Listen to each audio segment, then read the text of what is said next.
Hi students, in this video we're going to look at more stuff with these rectangular approximation methods. We're also going to add some trapezoidal ones in to get some good approximations.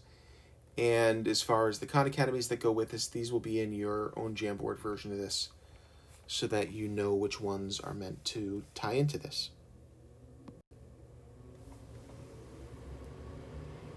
All right, we're going to start by looking at a different type of oil situation than the one we had in the last video. And here we've got 800 gallons per hour. Okay, so I'm going to just go, so it looks like we've got 5 hours and then 4 hours and then 3 hours. So I need a little bit of space on my graph here. So I'm going to go 5 hours, and then after 4 more hours is 9 hours. And after 3 more hours is not 3, it's 12. Okay, so 800 gallons per hour. And then for the first 5 hours, that's where that is. 900 gallons per hour for the next 4 hours. Okay. And then we're cutting down to 600 gallons per hour for the last 3 hours. So we've got a function that's defined by these 3 horizontal segments. This would be a piecewise function. And this is a pretty good graph to represent this, as long as you actually put the values here like 900 and like 600.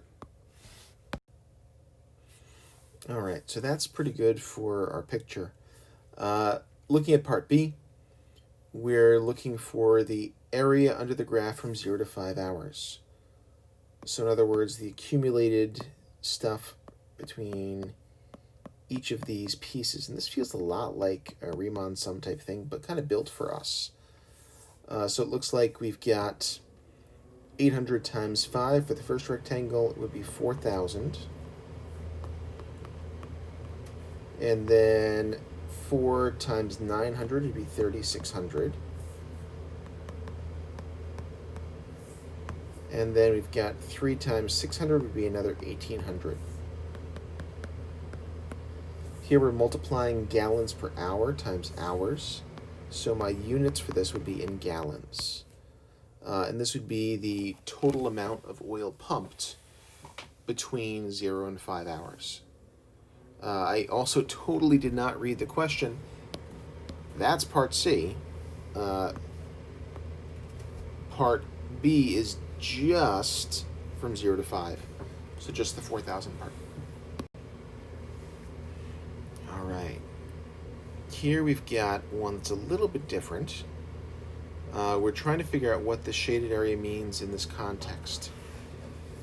So we've got some kind of an equation, and this time we're not being asked to find an approximation. We're looking at this total accumulation. That's an exact value. We don't know how to do that mathematically yet, although we will. So this shaded area that I just shaded a second time because why not, would be thinking about this as a memory rate multiplied by a time. I like thinking about this in terms of units. So if we've got words per minute times minutes, we end up with just units of words. Let's think about what this means with this problem. So this is a rate of memorizing, and if someone is memorizing for 10 minutes at a certain rate, does it make sense that this would be the total words memorized over those 10 minutes? Total words in 10 minutes. When I was a student in calculus class, units used to drive me nuts. It always seemed like an unnecessary thing, and it wasn't until I did a lot more chemistry in college that I began to really appreciate units being something that I could use to help me with a problem. So that's why I look at this in that way, is to kind of get those units first, especially if we're dealing with some kind of a rate that is not as familiar to us in terms of this is not just dealing with some kind of a rate of distance or some kind of thing that we're really comfortable with. All right. So we've got a positive continuous function on an interval from a to b, okay, which would have a limit equal to the actual area under the curve. Ooh. So now we're taking this one step further. We're considering what happens as we approach infinity. So let's take a look at what that means before we dive into this. So we've got a positive continuous function. We don't really know what's going on here. This could be a function that's something like this.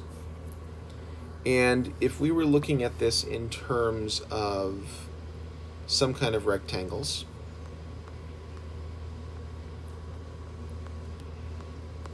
and we're trying to figure out if we've got some kind of, I don't know, some change in x at the bottom, and then if we're using a right sum, it doesn't really matter what we're talking about, so that would be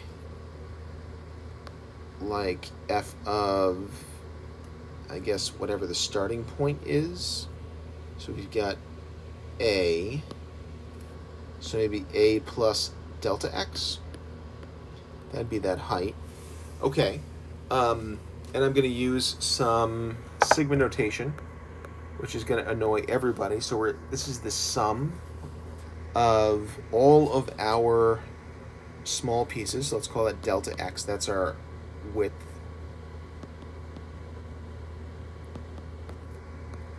Multiplied by all of our heights. So f of a plus delta x.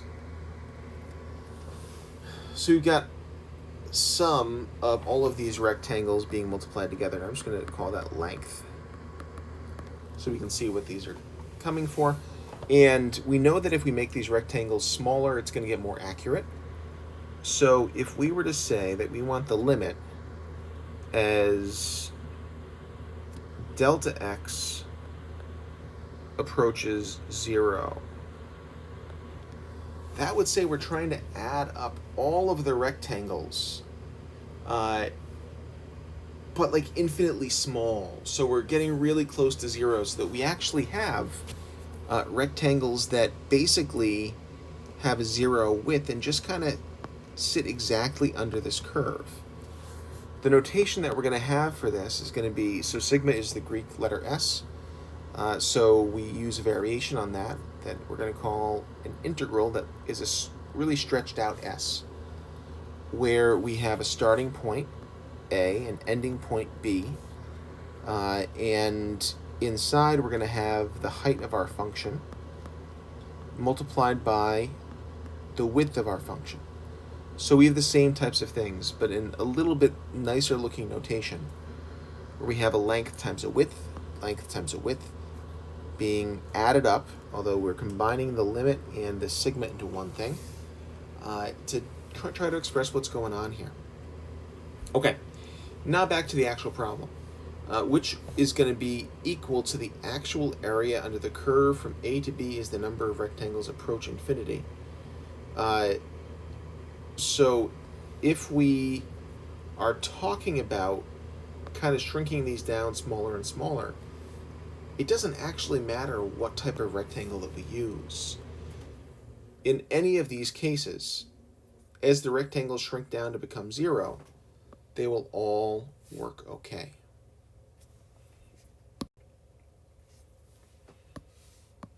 All right.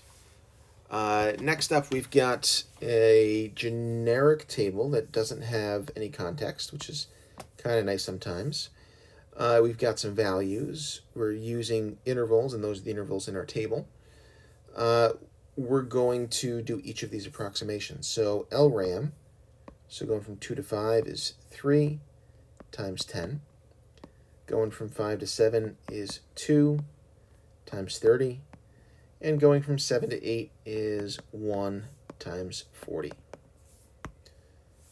For RRAM, we're going from 2 to 5, that's 3, but now we're using the right side of 30, plus 5 to 7 is 2 times 40, and 7 to 8 is going to be times 20. All right, let's actually do these out because we're going to talk about trapezoidal approximation in just 1 second. And that's going to help if we have these numbers. So we've got 30 plus 60 is 90 plus 40 is 130. We've got 90 plus 80 is going to be 170 plus 20 is going to be 190. Okay, let's look at this trapezoidal approximations. So we know that the area of a trapezoid is going to be the average of the bases, so base 1 plus base 2 divided by 2, multiplied by the height. We also know that the heights here are going to be the widths, which is kind of weird. So my first trapezoid would have a width of 3, and then we'd have our two bases, 10 plus 30 over 2. My second trapezoid is going to go from 5 to 7, so that would be a width of 2. And then my average would be 30 plus 40 over 2. Okay. And then my last trapezoid is going to go from 7 to 8, so that would have a height of 1. And then 40 plus 20 over 2. When I add all of these things up, and again, you don't have to do this, but I want to make a point with this, we end up getting a number that's going to be useful to us, and it's also going to show up somewhere else here, and that's going to be 160.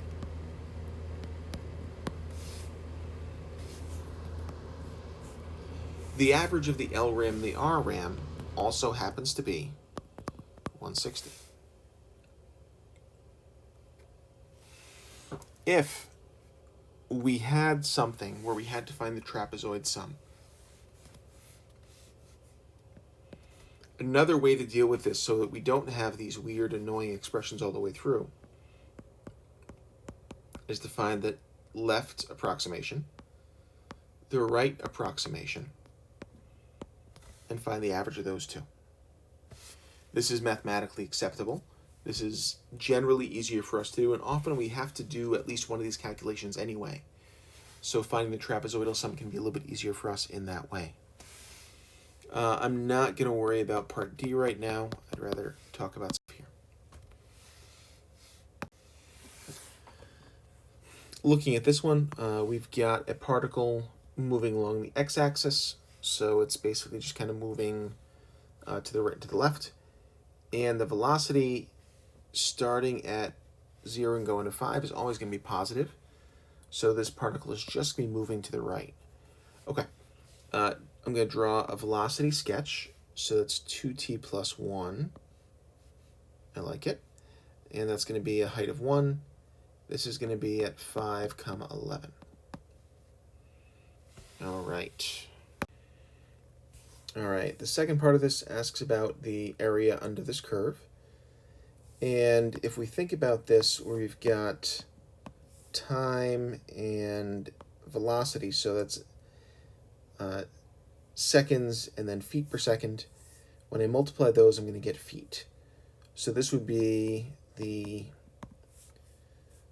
total, I'm going to use the word displacement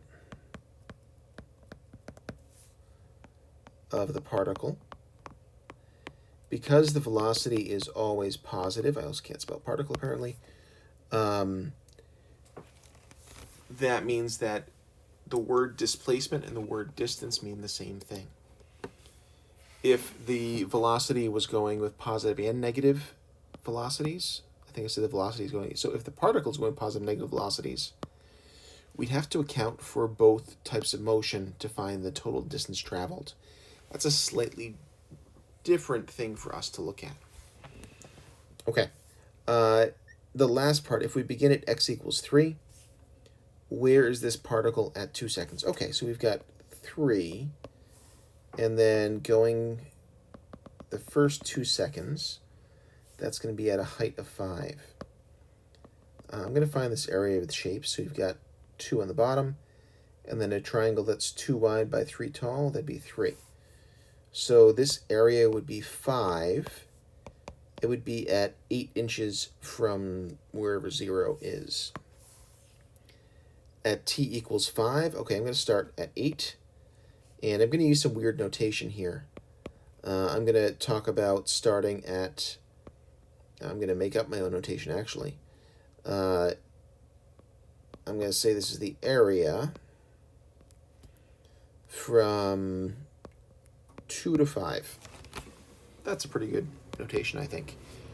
So we know we're starting at 8 because that's where we're at 2. And then if we add in the area here, and again, I'm going to use shapes for this. So this is going to be at 5, so we're 3 across, and we're 5 up, that's 15. And then up here we've got 3 across and 6 up, which is going to be 9 more. So that would be 8 plus 15 plus 9 is 24. That'd be 32 inches from whatever 0 is. Okay, and then the last piece of this, so we've got stuff with concavity. I'm going to draw some pictures for this and just kind of see what happens. So concave up looks either like this or like this.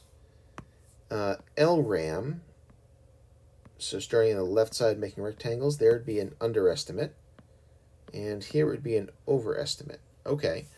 It asks us if we will overestimate the area. Based on getting both of those, I'm going to say sometimes. If f of x is decreasing, so it looks something like this, I'm going to draw a couple of different versions of decreasing. RAM, so starting on the right side, all right, those rectangles are all under, as are these ones. Okay. So it will overestimate. It's actually we never overestimate. An RAM will always be an underestimate for a decreasing function because we're always using the lower point of the two.